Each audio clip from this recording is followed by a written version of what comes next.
မင်္ဂလာပါရှင်ရွှေဘုံမြင့်မို့ကြောင်းမျက်နှာရောင်းဝယ်ရေးမန္တလေးမြို့မှာကြိုဆိုပါရစေဒီတစ်ခေါက်မှာတော့83လမ်းမပေါ်6လမ်းထောက်မှာရှိတဲ့မမင်းရဲ့ဆိုင်နံပါတ်2ကိုမိတ်ဆက်ပေးပါရစေရှင်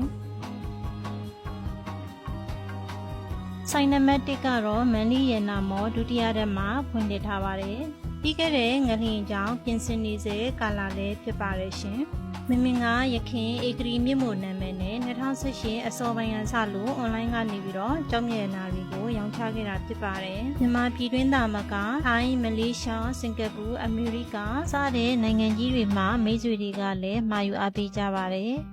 မမင်းဆိုင်ကကြောက်စင်းကိုအဓိကရောင်းချပေးတာဖြစ်ပါတယ်တန်ဖိုးအနေနဲ့ကတော့တောင်းကနန်းကစလို့သိန်းညာချီပေးရတဲ့အထိတဝင်းကောင်းအရေးသွေးအဆင့်မီကြောက်စင်းတွေလည်းရရှိနိုင်ပါတယ်ဒါအပြင်မင်္ဂလာတို့သမီးအလူအမဝစ်စင်လို့ရတဲ့ပွဲတဲတစင်စားသေးတာမကဘုရားစင်တူတော်အပွင့်လောပတိလက်ကောင်စတဲ့လက်ဝဲရနာတွေကိုလည်းရရှိနိုင်ပါတယ်အဆောင်ဖြစ်အသုံးပြုလို့ရတဲ့ဗကုရုပ်ကလေးတွေလည်းရောင်းချပေးပါတယ်ရှင်မြန်မာပြည်တွန်းထွက်ဖြစ်တဲ့မုကုတ်ဒေသထွက်ဗရမ ्या နီလာအစရှိတဲ့ကြောင်းမြရနာတွေနဲ့အခြားကြောင်းမြရနာတွေကိုလည်းမှာယူရရှိနိုင်ပါတယ်ရှင်။ကြောင်းမြရနာကိုအဓိကရောင်းချတာဖြစ်တဲ့အတွက်အထည်ကိုတော့ဘော်တဲ့ရွှေရည်စိမ်များသာပြုလုပ်ထားပါတယ်။တမူကြီးကြောင်းမြရနာတိုင်းကို lab signature certificate နဲ့တကွာရောင်းချပေးတာဖြစ်တဲ့အတွက်အာမခံချက်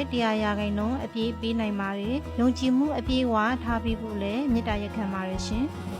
ဆိုင်ကိုလာမယ်ဆိုရင်တော့ကြိုတင်ဖုန်းချိတ်ဆက် appointment ယူပြီးမှသာလာပြီးဖို့တောင်းဆိုပါရရှင်။ online ကအဓိကရောင်းချတာဖြစ်ပေမဲ့လည်းအပြင်မှာတခြားမြင်ရမှာစိတ်ကြည်နက်စေမဲ့ချင်းမိတ်ဆွေတွေအတွက်မန္တလေးကိုရောက်ရင်တော့ရွှေဘုံမြင့်မို့ကြောင်းမျက်နှာဆိုင်ကိုဝင်ရောက်အားပေးဖို့ဖိတ်ခေါ်ပါရရှင်။